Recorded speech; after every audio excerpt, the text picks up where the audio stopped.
Russell Media, always hungry, never thirsty.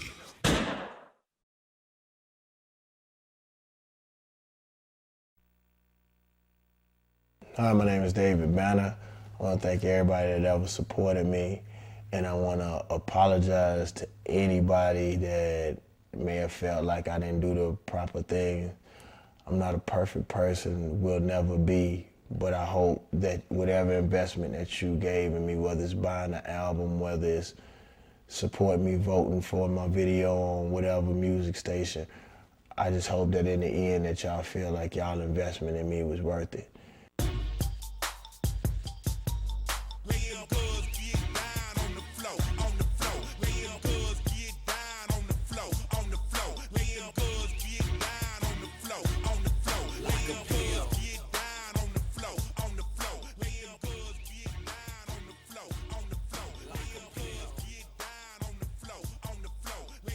I think in a normal world, I probably would have been a nerd. It's just that I don't take no shit. I realize that. So I couldn't be thrown in the category of a nerd because you couldn't just push me around. Yeah, I'm smart, but I'll beat your ass. So I could never be, and I'm enough of a man to know what I like, and that's really what cool is being about. Like, really a lot of people who say that they got swag and they can dress, like right now people really think I can dress.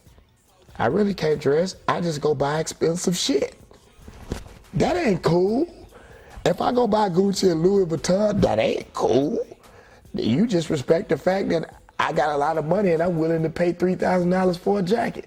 People think I got so much swag and I'm so cool.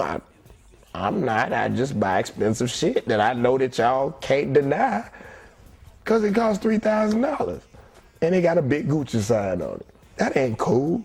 Cool is the people like, and I'm gonna be real with you, cool is the people like Andre 3000 that can go shop at a thrift store and make it look better than anything in Gucci. I had an artist named Marcus, a guy that could take some scissors and chop a shirt up and tie it up and make ordinary niggas who don't like that kind of stuff be like, man, I wouldn't do that, but it's sort of jamming, man, Andre 3000 say freedom is when you don't care what a nigga think. That's being cool. And I think it wasn't that I was so cool, it's just that you gotta respect a nigga who done built shit by an empire by himself. He had assistance from other people, and that's the blessing. But I'm only cool because whether you like it or not, I'm gonna do what I do. And now I've been blessed to be confident about it.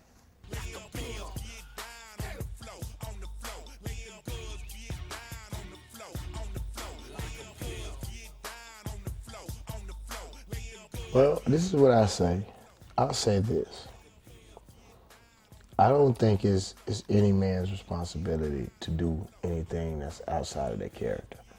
And that's my one criticism with rap, is that most of us act like bitches. We yap and talk about what other people do or whether I don't think a person should do shit but make hit records. But if you're a man and that responsibility has been laid on you as a man, you have to, because you got to deal with you and God. Not none of your fans, not you. It may not be, he may not lay that on you. Step into the club looking just like a pimp. We got cash, so we screaming out, say something. This is your song, tell the DJ put it on. Michael Tyler makes you shake it, Cisco makes you show your thong. First I'm dead wrong, but they are from the crib. So get out on the floor, girl, and get it how you live. And since it's so hot, so you go to Tougaloo, but I know. There's been a lot of special women in my life, and I don't think women get the credit that they get for the role that they play in powerful men's life. And I've had some women that honestly, I couldn't have got through it without them. And I want to apologize for a lot of them. I wasn't the man that I needed to be at the time, and now that I'm coming close to being prepared to be a father, and I don't have nobody pregnant, y'all. I just now see how I affected a lot of people's lives in the wrong way, and that I wish that it would have been possible for me to go through that process without treating them the way that I did, but that was part of it. So it is what it is. Thank y'all.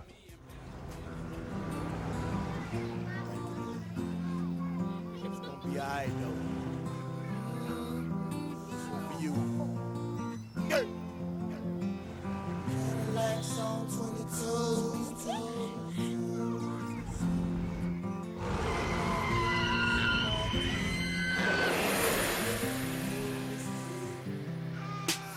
Cadillacs on 22.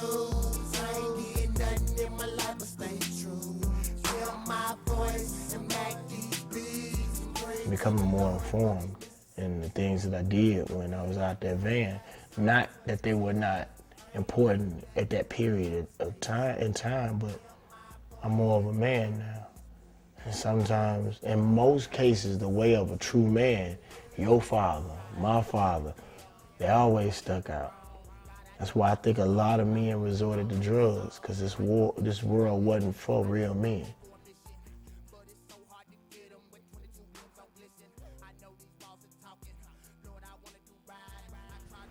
Every day, like, I realized what I missed, you know, and I realized that was my best friend. And I had it for all these years and didn't take advantage of it. Excuse me. Yeah. You know, he's always been in rap ever since he was in junior high. You know, he was always somewhere trying to rap. I had stereo units. He used to tear them up, trying to hook up the speakers and mess with all this kind of stuff. And I never got in his way on that, except I didn't want the music too loud in the house. You know, I would come home from work sometime, and he and his friends be here, and man, it would look like the whole house was vibrating when the bass hit, you know. And then, you know, quite naturally, I come in here and run everybody in the house out. You know, tell them, get out of here now, you know, and all that. And of course they would, he needed. And, you know, it's hard to keep up with them. That and academics, but my strongest edge was, he always told me he really wanted to go into this music. So I say, well, I tell you what, I will support your education, but the rest of it's on you. You have to do that the best you can. Even though I did give my support kind of in an indirect way, I made things, a lot of things possible that he didn't know then, but that he do now. You know, for him to do what he wanted to, but I couldn't just come out and say, I'm gonna let you do this. You know, that's the kind of stuff his mama do. I didn't do it that way, you know. I wanted him to think sometimes, you know, maybe I was his worst enemy, because maybe that would bring the best out of him. And, you know, sometimes, then I still feel that the best, that what you want ain't always what you need. And that's what parents are for. They're there to lead, guide, direct. And fathers dealing with sons, they want them to be men. And men going through this life, you know, it's not about things just happening the way you want it. And you have to be able to deal with it. But then you have to be able to get to a point where you have to rely on God. That had to be taught. But you can teach ever so much, but experience brings about the biggest and the most important changes in your life, because they stayed in. And then while you're going through these things, see, I would always put them there and make him think he was by himself. But, you know, I'd be over there, I'd be over there, I'd be over there. I'd be watching him, you know. I realized every day more and more that I had that at my access.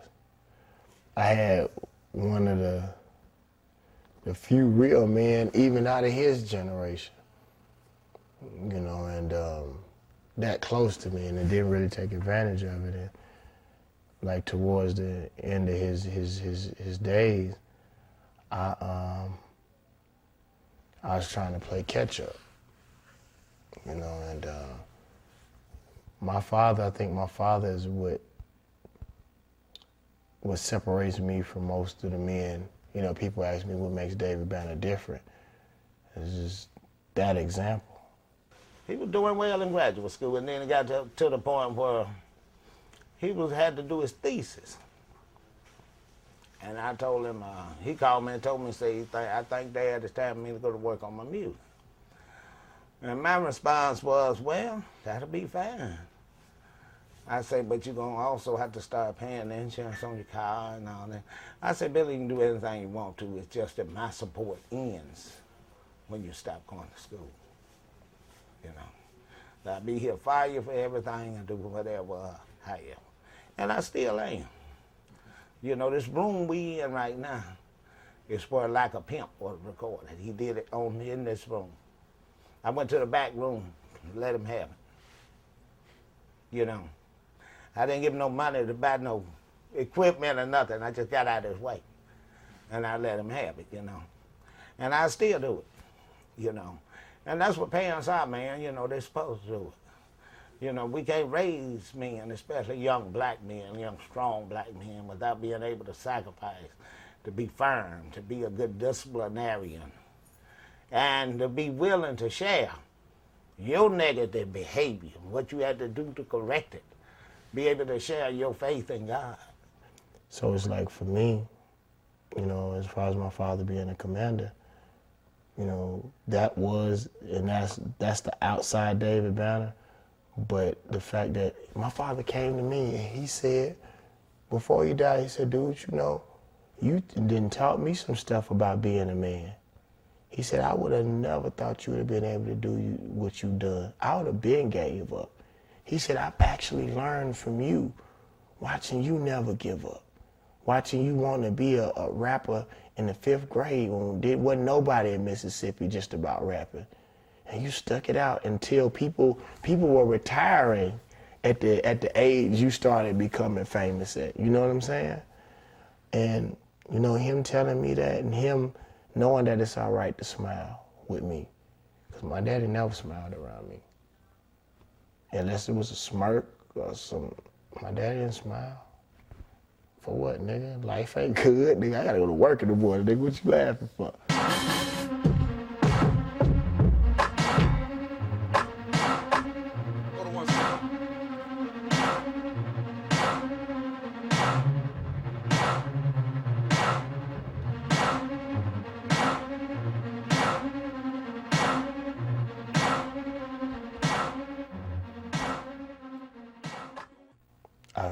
I feel today that I don't have a positive push to do something.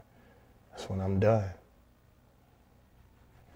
When I started losing that, after my first album, I really think I lost my soul. And I don't mean from a spiritual perspective. That too, but just music soul, which they probably can't, they're probably together, but when I first started, I had a purpose. Mississippi was my purpose. Like pushing for my people, making sure that my people were recognized and respected. And once I figured that I did that,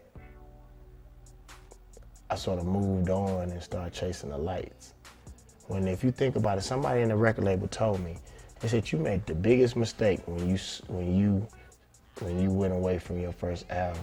He said, because you had the most genuine following of any rapper I've ever seen. It may have not been the numbers that other people had, but you had a genuine following of people who wasn't on the same shit that everybody else was on. And you went away from that. I started chasing the lights. But what I will say is without my mistakes, I probably would have fell off by now. Me going and trying the other stuff showed me when I do need to dip back into the old and when I do need to chase the lights a little bit. There's nothing wrong with chasing the lights a little bit as long as you don't get mesmerized, as long as you don't have the deer eyes. And again, it's funny that you asked that. It goes back to Lavelle Crawford, David Banner. It really still goes back to that. It's a healthy balance. It's yin and yang. It doesn't exist without both.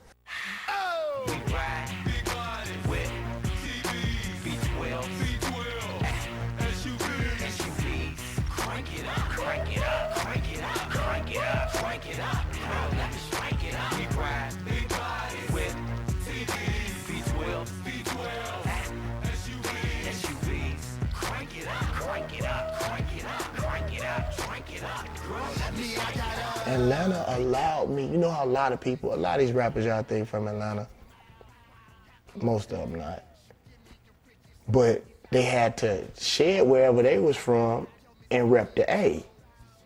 Atlanta allowed me to get on through Atlanta and still rep Mississippi. That has never happened in the history of man. That's how you know God is moving.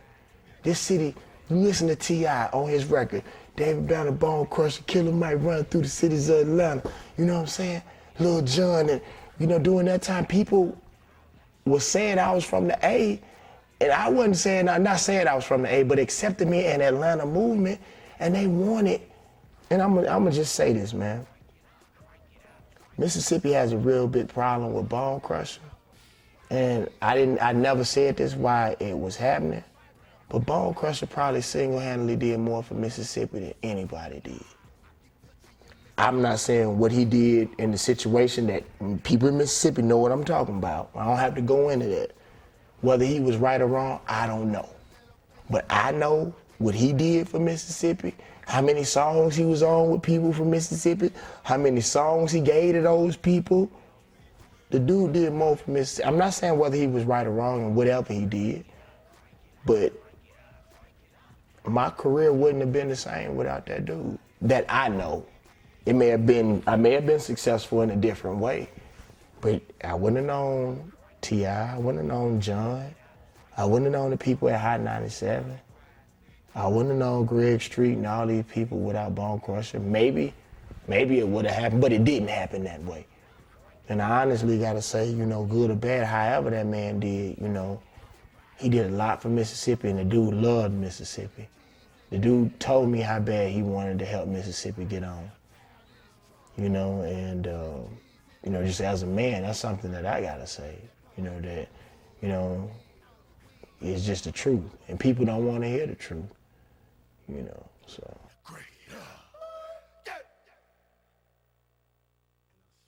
I don't wanna be the Malcolm X rapper. Like, I don't wanna be the talking head. Every time Dave Banner come on TV, he got another crusade. No, that's not, I think my place in the community is bigger than that. Like, it's my duty to stay hot. It's my duty to stay current. And then whatever I do with my personal time is up to me, you know what I'm saying? So I tried to really weigh that as much as I possibly could.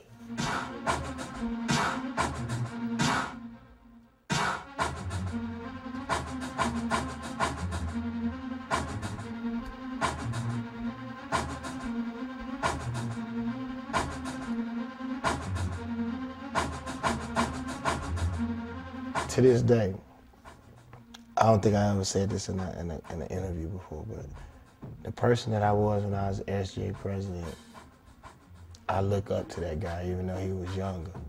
I was so focused. I was fasting. Mentally and spiritually intact. I was a soldier then, like literally as if I was at war, dude. Like, I was very, very disciplined. Very, very focused, very about the business at hand, about my people, dude. I was a robot. I wouldn't even say a monster, because a monster is just, A robot is, this is what I'm programmed to do, this is what I was on point. And to this day, dude, he couldn't have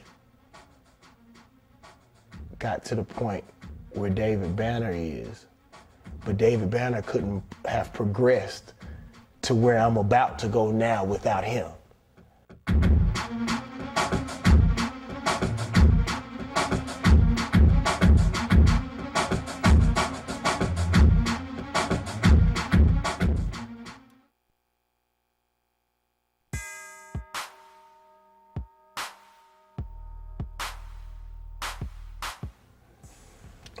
When I heard about Katrina, it was sort of like a light turned on.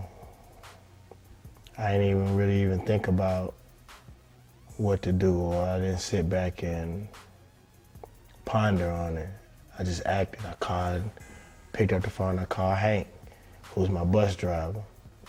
Oh, I'm sorry, he's my motor coach operator. He didn't like being called a bus driver. I just called him and, you know, he told me that he could use his credit card, and I told him I'd give him the money when I get back to Mississippi. And he just bought water and deodorant and all the stuff that we felt like people needed that were in that situation, and he took it straight to Mississippi. I jumped on the plane the next day. I was in New York, and I went down there and joined him, and we was using our bus as a form of transportation for people in Jackson.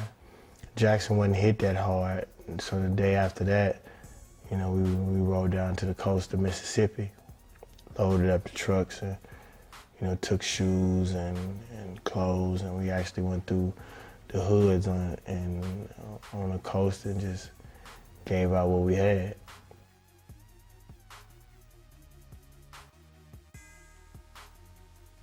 When I went to Mississippi, what I remembered in Mississippi was gone. There's a difference between being flooded out and everything is gone. You don't have no buildings to get on top of, you know what I'm saying? It's all gone, you know what I'm saying? Or that building is 3 miles down the road, you know what I'm saying? And the thing, and I never said this before, the thing that I had to be careful about is to make sure that Mississippi was heard, but not telling people to not support people in Mississippi, in New Orleans. Like I wanted to make sure that I wanted people to be informed. I want people to know, I wanted my people in New Orleans to know that although their situation was bad, that it could have been avoided if local government had done the stuff that they were supposed to do. And I wanted people to say, you know, don't stop sending to New Orleans. New Orleans needs too, but if you're gonna talk about Katrina, the eye of the storm hit Mississippi. So don't play us like you concerned about Katrina victims. You know, just say that you're doing it because that's what the news is focusing on. Go ahead and say it's a reality TV show for you. You know what I'm saying? I'm talking about not the people who went through it, I'm talking about the people who giving help. Because I even saw, you know, one actress specifically, she was from Mississippi, and she knew people in Mississippi were hurting, and she sent that stuff to New Orleans. I don't have no problem. It's your decision of where you send your stuff to, but I just wanted people to be informed.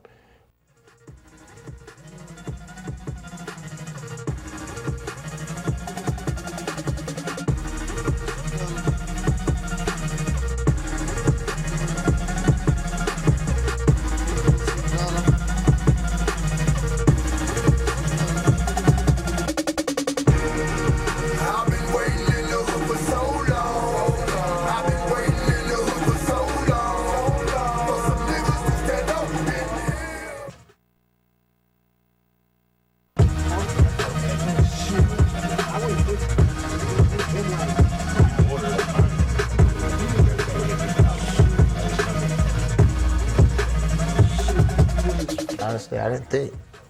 We just did.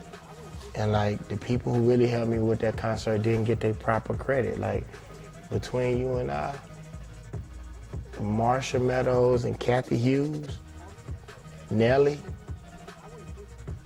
you know, Nelly because he allowed me, I didn't have, Heal the Hood wasn't a setup, my corporation wasn't set up right, the non-for-profit hadn't gone through yet. So Nelly's company allowed me to run Heal the Hood. And all the business stuff, Radio 1 through Kathy Hughes paid for that. You know what I'm saying? Marsha Meadows did all of the leg work, you know. Her and my little sister Beyonce, and you know the jocks at Hyatt in Atlanta. Everybody else sort of got on, you know. And then Greg Street came on and pushed really hard. But me, I had the vision and the voice.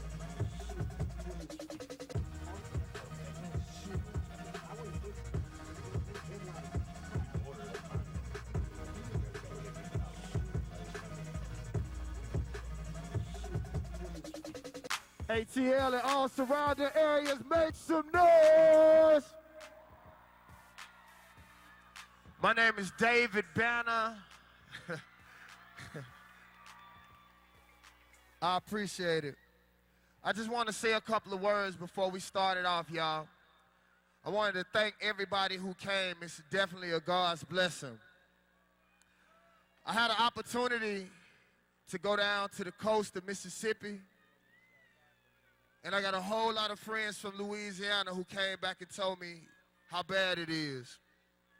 And I want y'all to know, man, when I went down to the coast, I'm talking about whole communities are gone, y'all.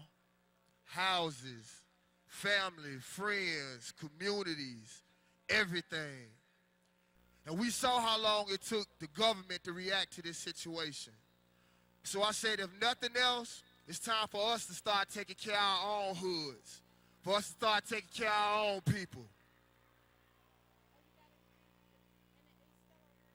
And y'all like to honestly say, every urban radio outlet came together. Every rapper that's my homeboy, that's my friend, came together. Ain't nobody getting paid no money. 100% of the money that y'all spent is going straight to the hood. And I want y'all to know that this had nothing to do with David Banner. This had to do with nothing but the Almighty God, y'all. And he happened to work through me, y'all. So right now we're going to bring Larry Tinsley out here from V103 and my homeboy, my brother, Coco brother from Hot 107. Let's get this thing cranked up, y'all. Man, yeah.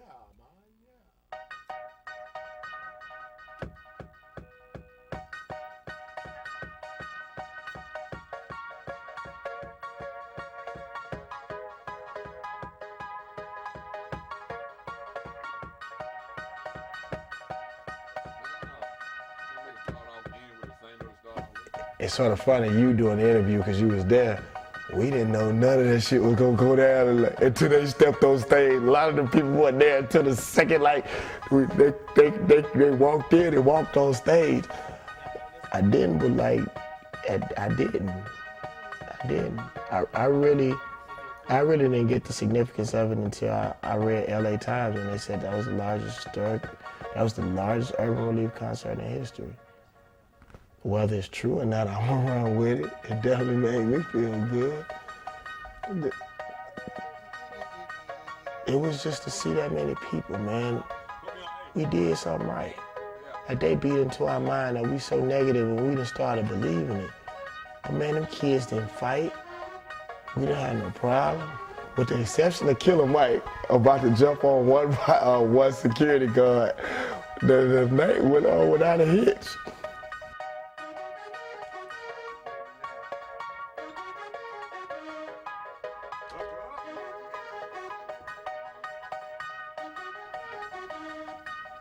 Some way, somehow, I keep bumping my head in politics. So if that's what God called me to do, then that's what I got to do. That's not what I want to do at all. Politicians don't make money. And the fact that they don't get enough money is the reason why they so crooked. You know, maybe if they paid them boys where they would have to look at how much money they making to risk doing something crooked, maybe they wouldn't be crooked. You know, I feel the same way about theology, and that's what people always say I'm gonna be, either Polo the Dunn. Sort of pissed me off. The nigga said, you know what your calling is? I thought the nigga was gonna say beats or rhyming. The nigga was like, public speaker. He was like, dude, people listen to your ass. He said, I don't know why, but people listen to your ass. And I was like, if that's the case, I wish they'd listen to my ass to go to the store July 15th.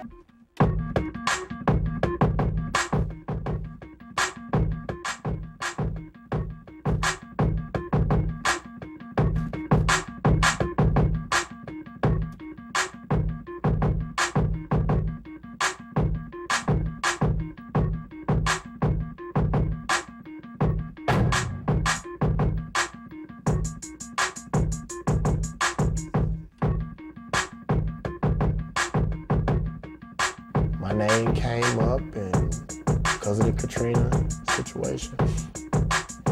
But the cold thing about it that I figured out is the Republicans called me. It wasn't the Democrats, and actually the Democrats were the ones that was attacking rap. You know, even stranger, the ex-head of the Black Panthers was the head of that committee, and it was people like Oprah and Jesse and all them kind of people that was down with that. And then you had, you know, P with his opinion about the situation. So it was just like,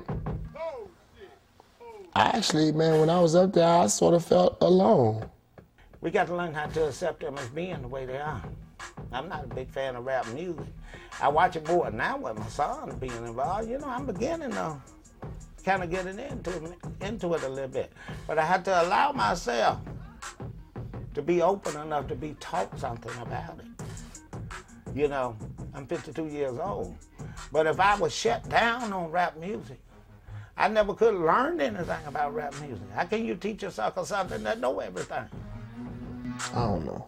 The Congress thing was really a unique situation. But one thing I can say, that Congress situation was similar to how when I was SGA president. That was one of the few things that gave me the confidence in myself to know I can do anything. If I could get through that situation, and actually I smashed them fools. Those are supposed to be some of the brightest minds. That they're supposed to be some of the most politically savvy people. They were squirming, and I saw it. I was so nervous at first. But that's what it goes back to what I was telling you about being right. The day that I do something to better my career or just go on some political shit to get some shine, I'm gonna get my head tore off, physically and literally. Because one thing I'll say about street niggas, as tough as street niggas claim that they are, they're emotional as fuck. They act like they not, but they are. And if street niggas say, okay, that's that one nigga I'm gonna trust, if I fuck over street niggas, they gonna kill me, as they should. If I fuck over them trusting me with their emotions, and people are emotional about me. They are.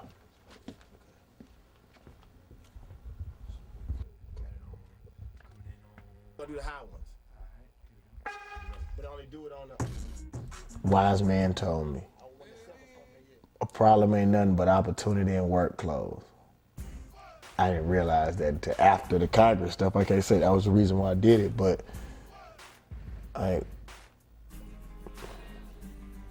one of my wisest friends, who's actually younger than me, and that nigga actually from Baton Rouge, man.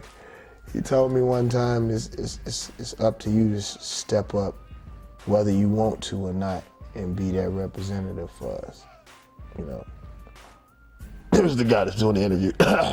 And it's just time for that. And in most situations, I'm gonna be uncomfortable, but it ain't about me. I really think that's what Southern University in Baton Rouge prepared me for. I didn't want to be SGA president. I did it because I had to be. And wasn't nobody else gonna be the type of man that I was. I did it, and that was the one time in my life, besides the Heal the Hood concert, that I was actually proud of myself. You know, and it's just that time.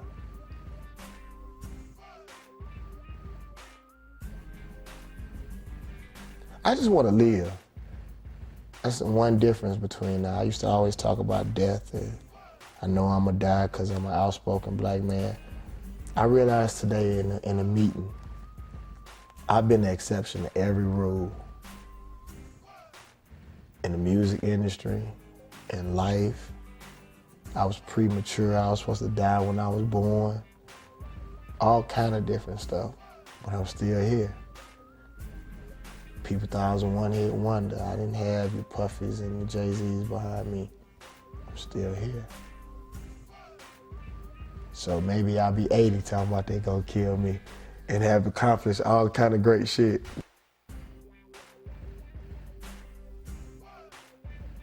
What separates this album is I've been able to breathe. I've been able to live. I've been able to go through pain. You know, Pimp died. My father died. You know, Eloise died, who was a really good friend of mine. It's like I had like 5 people that died since the last time people saw me. I done lost 50 pounds. I done been sick and almost died myself. You know, I've had joys. I've done 4 movies, got cartoons, man, and got new friends, got old ones back, then lost a lot of ones that didn't have no business being around me in the first place. I cleansed myself physically, mentally, and spiritually. From a spiritual perspective, I've gotten enlightenment. You know, I've let go of some of my beliefs, but I've gained some. You know, some of the things I believed in before I don't believe in now.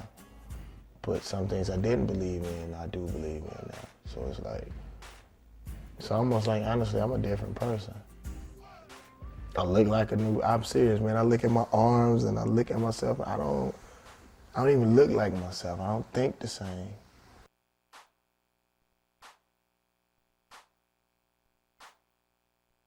And whether y'all believe it or not, I never say I don't enjoy being a rapper.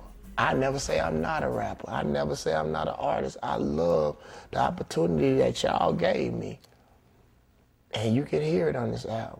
These little brothers in America, they know we ain't gonna do shit. I'm gripping the Nina, visions of 9/11, visions of 3/6s, no 7s. This is Bushonomics, Georgia's our modern day. I'll be honest with you, bro. I'm torn right now. Because after this year, I'm gonna be super hot. And really after this year, I wanted to go on some super space age, Outkast second, third album, but still talking about the shit that niggas talk about, you know what I'm saying? But that's what I want to do personally. I don't know if that's the right move no more. Like,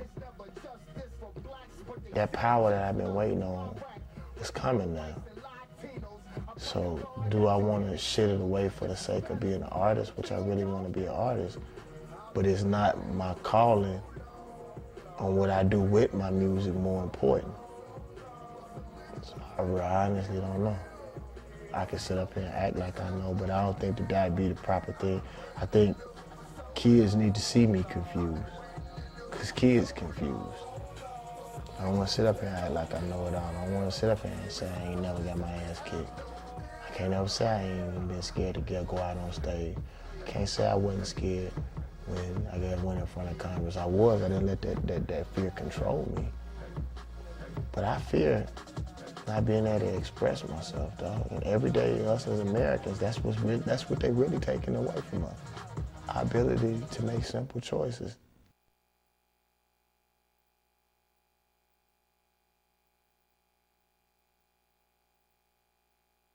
In the South, all we want is for you to respect our shit. I remember when Goody Mob said it, man, on Fly Away.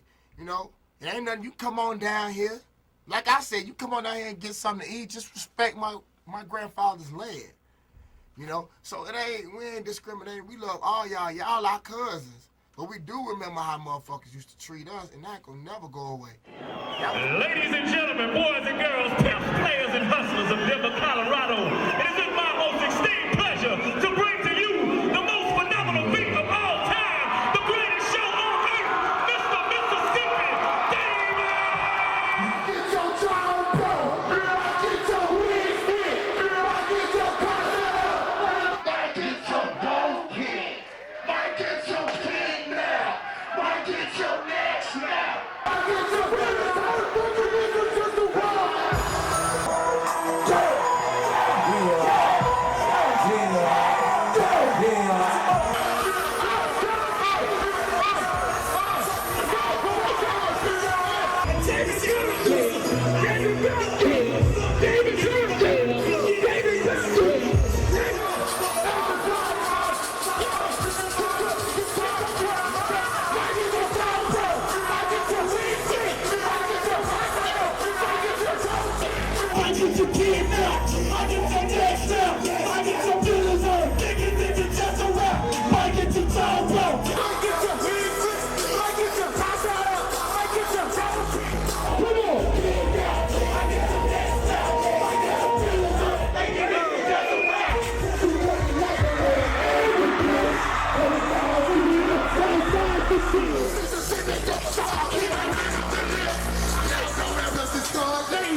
When I first started rapping, I didn't have money. You know what I'm saying? I didn't have stage props. I didn't have helicopters coming out of out the sky and Maybachs busting through.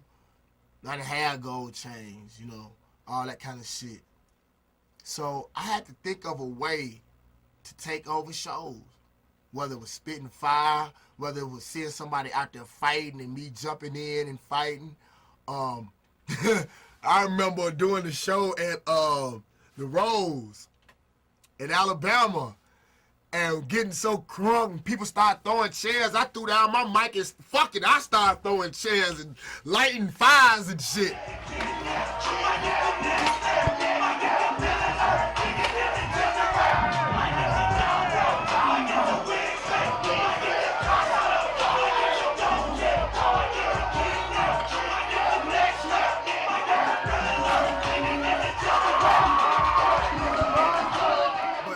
On stage is probably where I feel the most comfortable. People ask me all the time, why you take off your clothes and why you be praying on stage? And honestly, man, that's where I feel the closest to my people and I feel the closest to God when I'm up on that stage, man. And like to feel so many spirits focused on you, like that's a humbling experience. Like I can feel DMX crying on stage, bro, because all them spirits coming at you and you giving all of your spirit to 1,000 or 100 or even one person in the crowd. Like, that's an intimate but public experience. And that's what I love doing the most, man. Just doing this music, but then being able to show people how you feel about it. And a lot of times people consume your music and really don't know what you meant by it. When you're on stage, you can totally explain what your music meant to you and what you would hope that it would mean to them.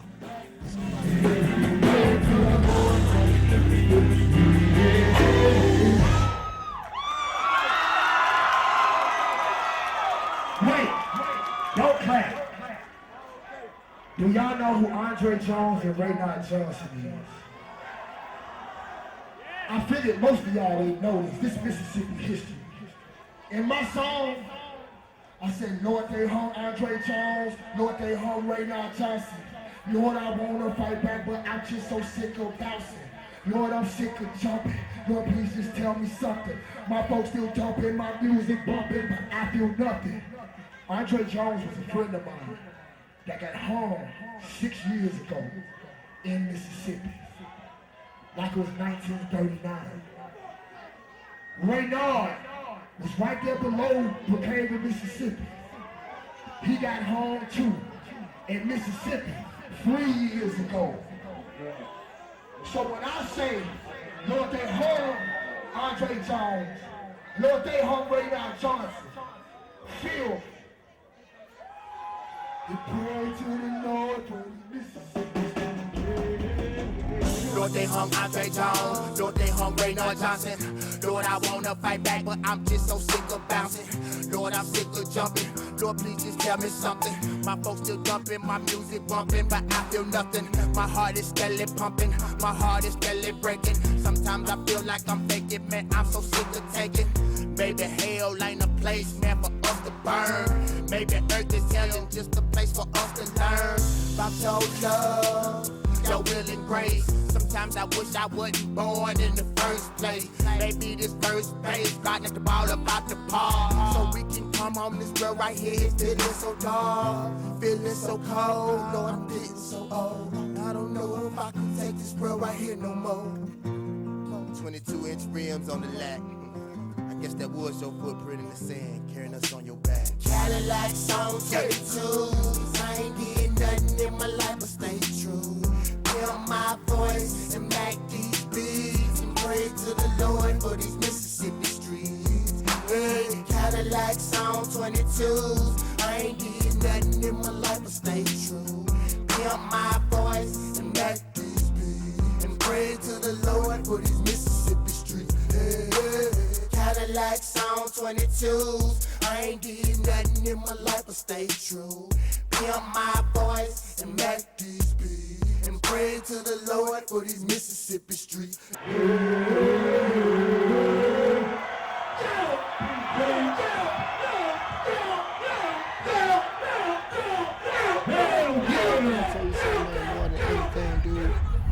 I figured out that people that hate on you, they don't really give a fuck about you or the community or Mississippi.